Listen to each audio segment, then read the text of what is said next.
Milky beauty Tamannaah latest horror thriller Odela 2 ఈ movie త్వరలోనే ఓటీటీలోకి వచ్చేందుకు సిద్ధమవుతోంది. అమెజాన్ ప్రైమ్ వీడియోలో స్ట్రీమింగ్ కానుంది. మిల్కీ బ్యూటీ తమన్నా శివశక్తిగా నటించిన latest horror thriller movie Odela 2 April 17న ప్రేక్షకుల ముందుకు వచ్చిన ఈ మూవీ పర్వాలేదనిపించింది. థియేటర్లలోకి వచ్చిన నెలలోపే తాజాగా ఓటీటీలోకి రిలీజ్ అయ్యేందుకు సిద్ధమవుతోంది. ఈ మూవీ డిజిటల్ స్ట్రీమింగ్ హక్కులను ప్రముఖ ఓటీటీ అమెజాన్ ప్రైమ్ వీడియో సొంతం చేసుకోగా ఈ నెల 17 నుంచి స్ట్రీమింగ్ అయ్యే ఛాన్స్ ఉన్నట్టు తెలుస్తోంది. అయితే దీనిపై అఫీషియల్ అనౌన్స్మెంట్ రావాల్సి ఉంది. 4 ఏళ్ల క్రితం డైరెక్ట్గా ఓటీటీలో రిలీజ్ అయిన ఓదెలా రైల్వే స్టేషన్ సినిమాకు సీక్వెల్గా ఈ మూవీ తెరకెక్కిన సంగతి తెలిసిందే. తమన్నా నాగ సాధువుగా నటించి మెప్పించింది.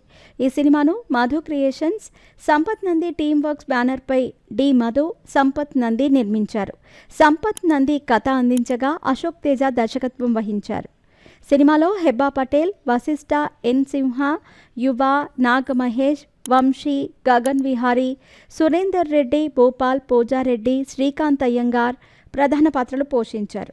ఈ చిత్రానికి కాంతారా, విరూపాక్ష సినిమాల ఫేమ్ అజనీష్ లోకనాథ్ మ్యూజిక్ అందించారు. ఈ మూవీకి కూడా సీక్వెల్ తెరకెక్కుతున్నట్టు తెలుస్తోంది. ఓదెలా అనే గ్రామంలో శోభనం రోజే పెళ్లి కుమార్తెలను అత్యాచారం చేసి చంపేస్తాడు తిరుపతి అలియాస్ వశిష్ఠ సింహ. ఈ విషయం తెలుసుకున్న అతని భార్య రాధా అలియాస్ హెబా పటేల్ తిరుపతిని తల నరికి చంపేస్తుంది. దీంతో ఆమెను పోలీసులు అరెస్ట్ చేస్తారు. అయితే అతని ఆత్మఘోష అనుభవించాలంటూ ఓ పూజారి సూచన మేరకు తిరుపతి మృతదేహానికి అంత్యక్రియలు నిర్వహించకుండా సమాధి శిక్ష వేస్తారు ఒరిజినం. తిరుపతి పీడ విరుగడైపోయిందని అనుకుంటారు. అయితే మళ్ళీ గ్రామంలో పెళ్లి సందడి మొదలవుతుంది. సమాధి శిక్షలో ఉన్న తిరుపతి ఆత్మ భయంకర ప్రేతాత్మగా మారుతుంది.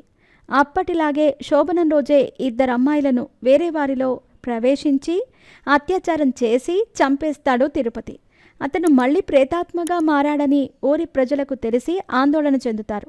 జైల్లో ఉన్న రాధకు విషయం చెప్పగా తమన్నా అంటే భైరవి గురించి చెప్పి ఆమెను కలవాలని వారికి చెబుతుంది. అసలు భైరవి ఎవరు? ఆ ప్రేతాత్మ పీడ నుంచి ఓదెలకు ఎలా విముక్తి కల్పించింది? తిరుపతి ప్రేతాత్మ భైరవికి మధ్య ఎలాంటి యుద్ధం జరిగింది? స్టోరీలో మురళీ శర్మ అంటే అల్లాభక్షు పాత్ర ఏంటి? చివరకు ఏం జరిగింది? ఆ శివయ్య ఏం చేశాడు అనేది తెలియాలంటే మూవీ చూడాల్సిందే.